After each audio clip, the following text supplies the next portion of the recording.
Hello, beautiful people. It's great having you on the show as usual, and welcome to another episode. It is what it is. Talk show we dey talk am as e be. This is Viewpoint. On the show, we talk about the latest trends and developments to the underlying issues and challenges. We dive into the world of entertainment, politics, health, education, lifestyle, power of community, you name it. So sit back, relax, and engage in our conversations. My name is Hadiza Galadima, and right here with me are my co-hosts, Confidence and Rachel. All we do on the show is spark meaningful conversations, inspire change within our community as we engage in honest dialogue. Let's get started. In the words of Booker T. Washington, you can't hold a man down without staying down with him. We will be talking about, yes, up to the minutes issues in the country. We will be talking about the suspension of directors by the Advertising Agency of Nigeria over the approval of billboards targeted at the Presidential Election Petition Tribunal judges. We will also be talking about parental pressures on young women without jobs to get married. And lastly, on the show, we will talk about emotional intelligence. All this and more after the break.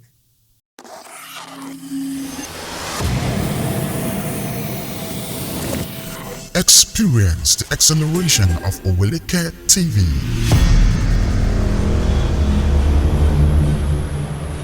Get the latest news from the glitz and glamour of the entertainment industry to the pulse-pounding realm of sports. We provide accurate and up-to-date information, exclusive interviews with top political analysts that will leave you craving more. Our team of professionals delivers captivating contents from Nigeria and beyond. Follow us on our social media handles at Oweleketv. Visit our website at www.oweleket.tv for a thrilling journey. Oweleketv, rising star at the fairground.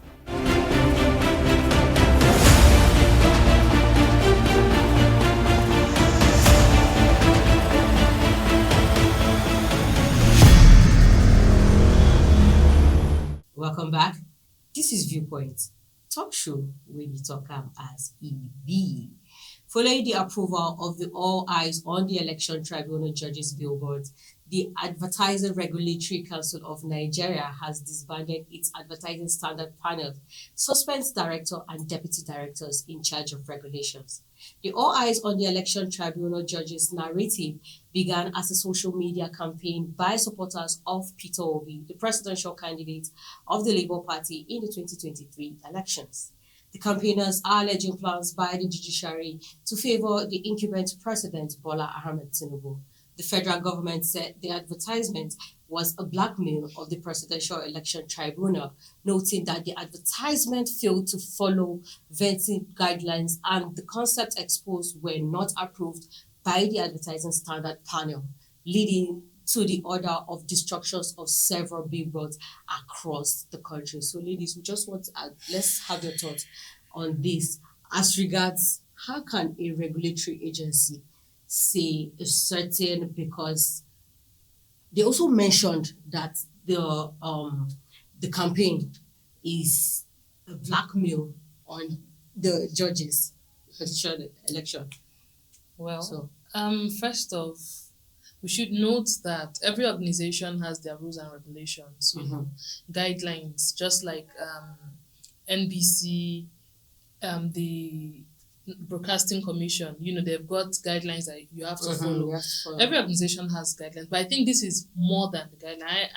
I don't want to even look at that aspect. This is far beyond, breaking their rules or vetting, whatever they called it. This is more than that. This is like a personal thing.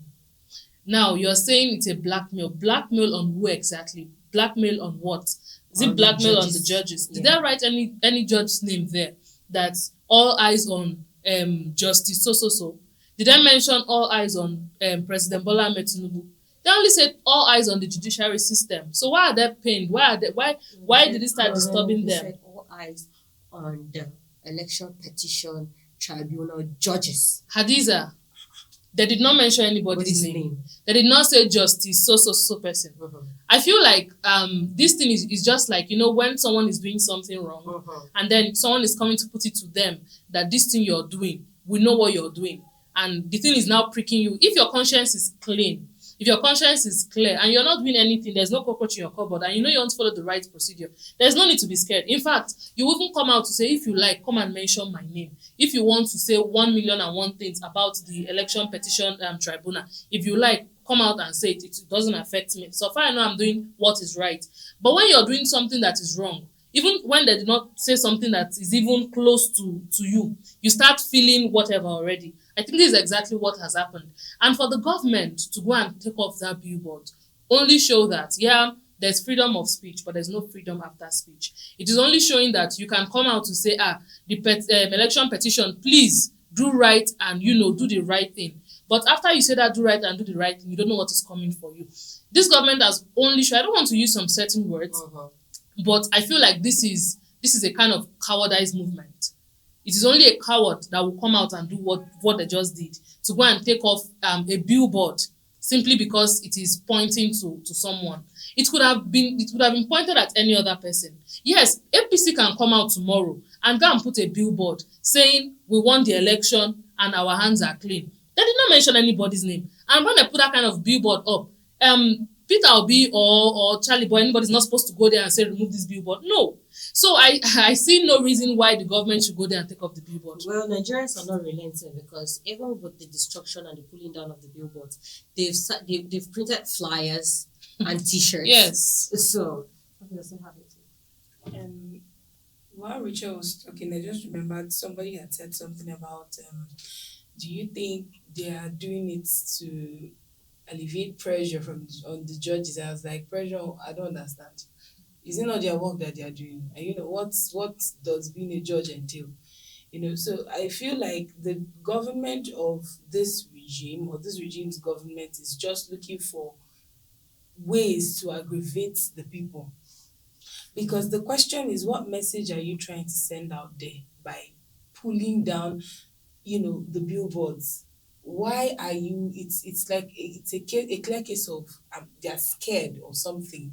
Maybe they don't want a repeat of NSAS 2020, because I don't see a problem. All eyes on the Nigerian judiciary. Nigerian judiciary has been infiltrated. We already know that there are pores, there are holes. They've poked holes into the Nigerian judiciary, and the people cannot trust in them anymore. So I don't see a problem in people campaigning that all eyes should be. What does it mean? What is the meaning of all eyes on the judiciary? It's in the layman terms, will they watch? Do you understand? People should be transparent. For crying out loud, the judicial arm of government should be the highest arm, where if the two other arms fail, at least the judiciary should be something that we look up to, that these people or the people at the helm of affairs should be able to judge this matter fair and square. Do you understand? But then them coming out to say, they went against guidelines. This government, their matter tire me, honestly speaking. Every time I hear their matter, they tire me, because where is the issue? What is the problem? What message are you trying to send out by pulling down? If there was no cockroach in your cupboard, like Rachel said, why are you pulling down billboards? Why are you fighting them? What is the problem? Where is the issue? Another thing, why are they even looking at it from the negative aspect? Exactly. Because they are saying all eyes on the petition tribunal. Why are they looking at it from the negative aspect? All eyes on me could mean something positive. If I'm looking at you, like I'm just watching you to do the right thing, or I'm admiring you because you are doing the right thing. Almost like the code of conduct. Yes, so I don't know. Because Nigerians are actually saying, if the government has a problem with this, we should also remember, or where was the government when a Supreme Court ruled in favor of Ahmed Lawan in the Senate process of not participating in legitimate primaries of the Senate in Yobe State. During the election on Abuja Road, we were seeing billboards of our president now with Emilio Kan. Emilio Kan can be offensive to any other person.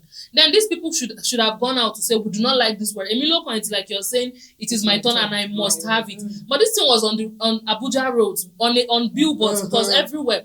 And they didn't see anything. It was not going against their guidelines, but this is going against. It tells you that the people know that something is going on. Mhm. And once Nigerians or the masses start to revolt, the federal government or go, they go bonkers.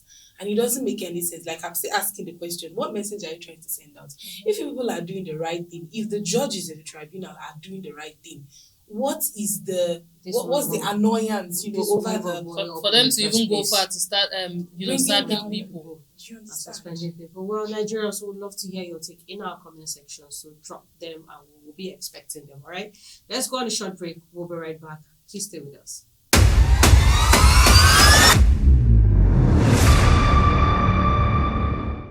Welcome back and thanks for staying with us.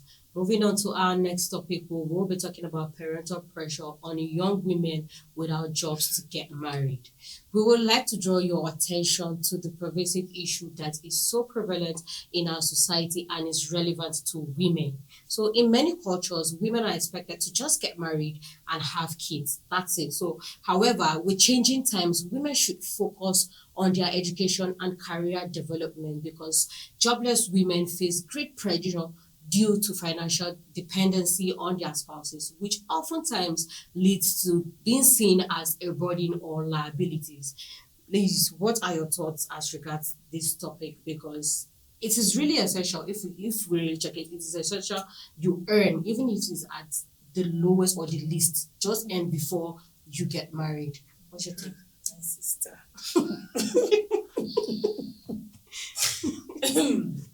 You see this topic. This topic, when you were talking, I was like, we should even balance it. Like there's pressure on men that have made money that are not married yet. Their mothers are pressuring them, bringing women, girls from the village, and all that. Now this thing about a woman who doesn't have a job, being pushed into marriage by her parents. I don't want to be generic about it when I say that most parents don't think like that anymore. It happens.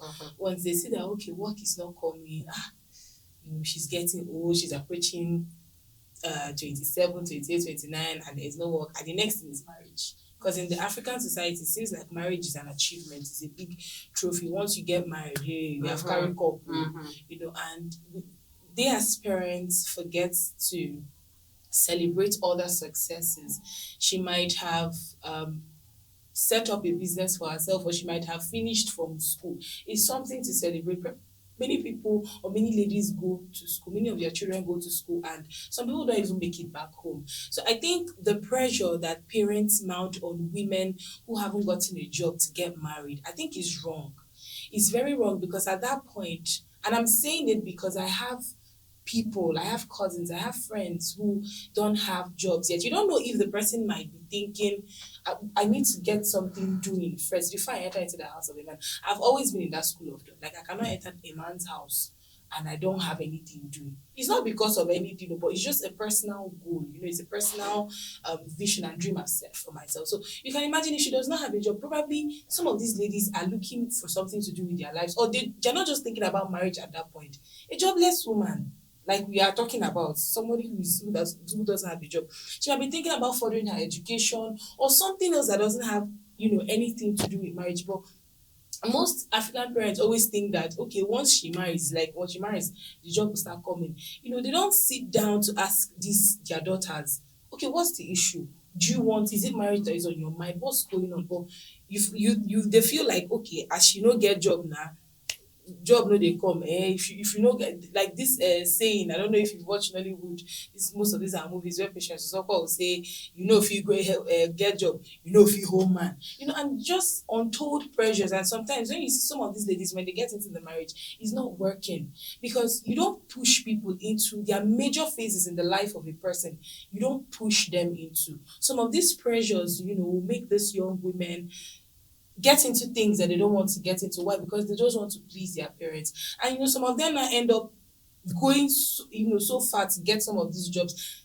You push them, peer pressure, everything, and then they go and sleep with the person in charge to get the job, and they're still not happy. So I think it's something that is not talked about. It's something that is not talked about much because it's happening in this our time. Once a lady does not have, once she's out of school, the next thing is marriage. You start hearing things like, now you don't finish school, or you don't graduate, how far? Did you see any man in school? I know it sounds funny, but it's very annoying because I have a lot of people who have gone through it, and it's not a good thing. I think once this person finishes, allow the person. If you must, you can ask questions. What is on your mind? What's the next step? It's not pushing them into marriage, because most of them enter, they come back to your house and come and blame you. You understand? Risha, what's your take on Oga's wife? Whereby you just depend on your husband without having your own money of your own. You know, sometimes it can get really frustrating and tiring for the husband. Let's have it. Okay, so for me, I think there are so many angles to this issue. So first of all, I think it's no longer mothers or parents pressuring their daughters into marriage. I think it is the daughters now, it is ladies now that just want to go into, marriage. They just want to get married to anybody that has the cash. I think it's more of ladies now going into it. And again, I don't think there is a mother. It is important that we respect our parents, we honor them. But again, it is important that our parents don't push us wrongly. I see no reason why your mother would push you. This is not what you want. You want to also have something doing before you go into marriage. And then your mother is pressuring you, and then you go into it as an adult, a grown-up woman. I'm not understanding that part, because for me, my mother cannot pressure me into marrying someone I do not want to marry, or into doing something that I know everyone knows is not right. It is important that we listen to our parent though. But for a mother to come and say, go and get married, you are done with school, and this is not what I want for myself, and then you say, okay, because my mother said it, I will go into it. I will not blame your mother, I will blame you. Why? Because you're matured enough. We're talking on opinion polls, we're talking about the age requirement to get married. And I said, it's not about age, it's about being mature. This is one of the things. Your mother is pressuring you, and you're going into it knowing fully well this is not what you want. This is just one of the issues. And also, there are some men who do not even want their women to do anything. They'll just put money in her account. So there are so many angles to this thing. They don't want their woman to work. They don't want her to stress herself. Just stay in the house and just be fine for me. But again, it is important that a woman, most marriages are breaking. They are breaking, and then the reason why we hear so many women dying in marriages, they are just there, they cannot leave. Some of them are saying it's because of their children. Sometimes it's not just because of the children. They are thinking, okay, if I go now, where I want to start life? Where I want to fall back on, where I want to carry these children go. Some are not even going out with the children, but where do they want to go and stay? They know they cannot go back to their parents' house, because these mothers that pressure them into that marriage will not accept them back. Their own husbands. Exactly. They cannot go back to the house. They don't have anything. They know that if they should leave that house today, hunger will finish them from the next day. So you see women staying in marriages, they are there, they are facing domestic abuses, they are facing so many things, but they cannot leave because they don't even know where to start from. It is important that as a woman, as a young person, in fact, from when you're in school, you should be able to set your priorities, right? You should be able to know what you want. Marriage is not even like the first thing. In Nigeria, we see marriage as once a girl is matured, she should just go and get married.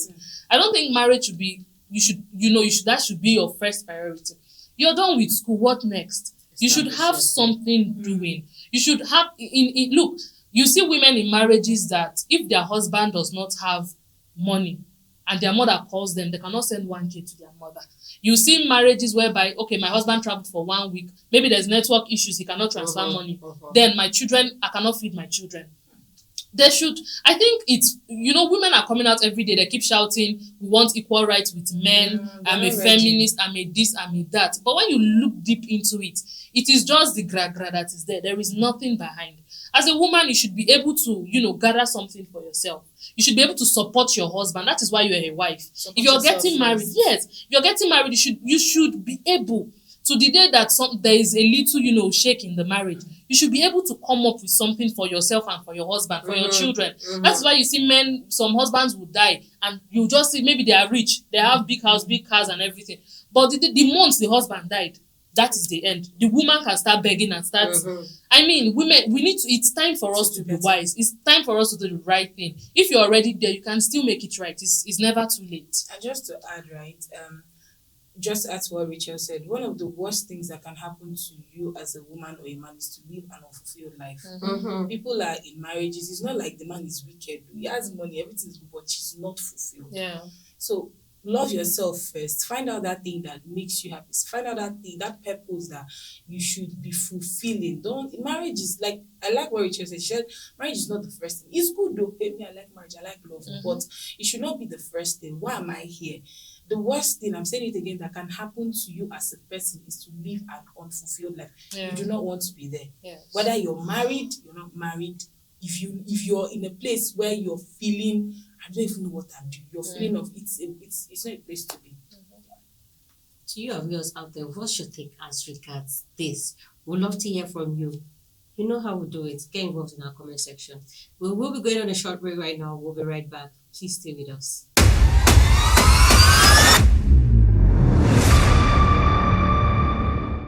Welcome back. And now over to our last topic. We'll be talking about emotional intelligence. And this refers to the ability to identify and manage our own emotions, as well as to understand and respond to others' emotions. Okay, this involves being aware of our own feelings, regulating our emotions, and having empathy for others. Its importance cannot be overemphasized because it plays a significant role in both our personal and professional lives. People with high emotional intelligence are better able to navigate relationships, communicate effectively, and handle stress. Like in a workplace, emotional intelligence is a value asset or a valuable asset. It helps individuals build strong relationships with colleagues, work effectively, like I said earlier, in teams, and adapt to changing situations. So the question is, how can we develop our emotional intelligence? Rachel. Okay, so there's something I got from my mom. All the places we've lived, where we were living, there's something, there are some people that they're in an environment, but the whole community has had one issue or the other with them. There's something about my mom. No matter who you are, if you like be a monster, as far as you're human, she can never have issues with you. In fact, that's one thing I love so much about my mom. No matter who you are, people will have issues. It is that same monster now that will be coming to report, tell my mom, this woman, see wetin she do me, see wetin she do me. She will manage so well that she will never have issues with you. And I think that's one thing we should imbibe. There are people that when they get to a place, it's normal. Humans can be so annoying sometimes. It's normal that you be in an environment and you just be on your own and someone is just there doing something to just upset you and to just step on your toes. But as adults, why are we even adults in the first place? When you're a child, when someone, hits you, you want to hit back, you want to fight back, you will cry, you will shout, and that's why you were a child. But when you grow, it's quite unfortunate that adults, grown-up people who say they are matured, they are the ones that cannot manage situations. I think it is children who should not be able to handle some kind of situations. If you're an adult, that's the reason you're an adult. You're in a place where there are so many annoying people, but people are trying to upset you, but you just keep your calm. Look, people respect you for that. If you're in a place and then this particular person that everyone has had issues with, you too, you're not having issues with that person, people would understand that this person is an annoying person. But again, they will respect you more when you've not had issues with this person. It's important that we try to evaluate ourselves. Sometimes when you go out, something happens, maybe you overreacted. When you go back home, you're supposed to think back. When people fight and people get angry and maybe you insult yourselves in public, you do whatever in public, when you get to your house, when you're alone, do you really think about that thing? The reason why we see repeated issues, reoccurrence and all is because people don't check themselves. People don't examine themselves. Issues happen, and as that thing is finishing there, that is it. They don't go back home to think about that thing. The way you can work on yourself is, okay, something has happened, whether good or bad. When you're alone, think about that thing that's happened. Look, there's no how you will mess up and you will not know you messed up. It is not possible. As a human being, once something happens and you messed up there, when you finish that thing, even if you were so angry, even if it was someone that got you upset, when you're on your own, you will be telling yourself, if I would have just left this person, or I would have just. Now, it is important that we examine ourselves, and this will help us. This will help our emotions. And also, we were talking about emotions helping us build relationships and all. I remember the situation. It was my first time, doing an MC work in a church.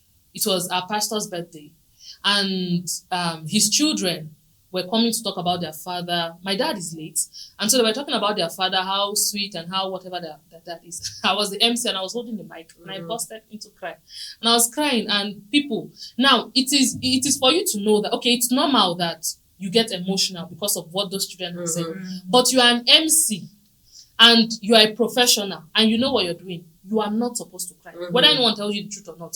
Whether they tell you yes, it's normal, you are human, you can cry. At that point, if you're a professional and there's a way you control your emotions, it should apply to everyone. That is why you will see there are some certain things the president will not do in public. There are some certain things a senator will not come out in public to do. And that was why when Akpabio said he sent money, he had to rephrase and said, I have sent prayers to your mailbox. No, I'm just citing an example. You know, as humans, there are things you should be able to do. This only makes you matured. This only makes you, okay, I can control my emotions. I know what I'm doing and I'm trying to do it right. If I had held my tail and I go home to cry that day, no one would knew I cried. And people would just, she was very professional at her thing. But again, people may not understand that what I did there was not right. I was emotional, yes. I was supposed to hold my tears back. So it's important that, to be able to build stronger relationships, to be able to relate well with people, to be able to go back to somewhere. There are some people that they will leave an environment, they cannot go back there. Why? Because they've had issues with people. To be able to, relate freely and live your life freely, it's important that we are conscious of our emotions.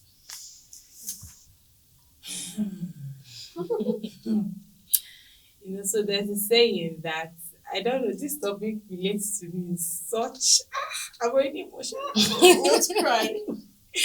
Okay, so there's a saying that you can't control what people say or do to you, but you can control how you react. It's easier said than done. It requires hard work because the way God created us, we're emotional beings, we're full of emotions, and it even makes it worse that we're women. But aside from that, talking from human perspective, it's so important to checkmate emotions because when a glass shatters, you can say sorry to that glass, but you can never put it back together. You can tear paper and put it back, you can put it back, but it will never go back to its original state. It will always be there. Yeah, exactly. So emotional intelligence and emotional maturity is so important, not just to people around, but to you as a person, or to me as a person. It's so important because when you're emotionally intelligent, I like how Rachel used the mom as an example. She has attained that level where she now knows she controls how she reacts to situations. And I think it's something that most of us have to learn. It's a continuous learning process because, like I said before, it's easier said than done. See, human beings are annoying. Your sibling alone will annoy you. You'll be asking yourself. I've had my mom, I annoyed my mom to the extent she said one day out of anger, why did I even give birth to you? As a child, it felt somehow, but growing up to be around children, to be around people, I understood where she was coming from. But it still boils down to you. There are ways that you react in certain situations that you go home and you be like, I messed up. And then going back to repair it is going to be a problem. Because you can say sorry and apologize and everything will go back, to normal, but it will never be like that again. So I think it's very important, noting those triggers. We're saying, how can we develop our emotional intelligence? Noting triggers. What are those things that trigger you? What are those things that people do that will trigger? I think it starts first with working on yourself, because you can't change how people will do things to you. The way somebody will talk to you, you can't control it, but what you can control is the way you react. So there are people that you hear things like, oh, I bottled it down. That is different. Bottling things up is different. That's a totally different. It's totally different. It's the way there are people that you come to a level where you're like, I'm not going to react. It's a thing, but it takes time. It takes consistency because when people do things to you, or when you find yourself in certain situations and you just react because that's how I be. You hear people say things like, that's how I am. It's wrong. is very, very wrong, because most times, we like to call village people, or else it's not village people. Something that you might have been praying for, working hard for, a job that you might have been, going for interview, or working hard for something, and you're not getting it. It might be you that is holding yourself back because you're not emotionally intelligent. And I think another way is to read, research. These things they are everywhere, and then as you do your research, also put it into practical as we know it. And I think it will help us, because it will help you the way you relate with people. And again, while being emotionally intelligent, you can effectively draw your boundaries. People will not cross, and even if they cross, the way you react, it's a plus for you. So I think, it's very important. Yeah. Kavya just said we do not have the power to control how people react, but we do have the power to control the way we react. So one true way we can develop our emotional intelligence is through self-reflection and self-awareness. It is a vital skill that can have a significant impact on our personal and professional lives, okay? By developing our emotional intelligence, we can improve our relationships, like we said, communicate better, and move towards our own success and happiness. All right, that's it on today's edition. You already know, talk show with the talker as EB. We would love to hear from you as usual, and always to be a part of our conversations by dropping your opinions in our comment sections. And don't forget to follow all our social media handles displayed on your screen for more exciting episodes of Viewpoint. Do turn on your notification bell and subscribe to our YouTube channel at Oweleketv. Our website is oweleketv. Till we come your way again.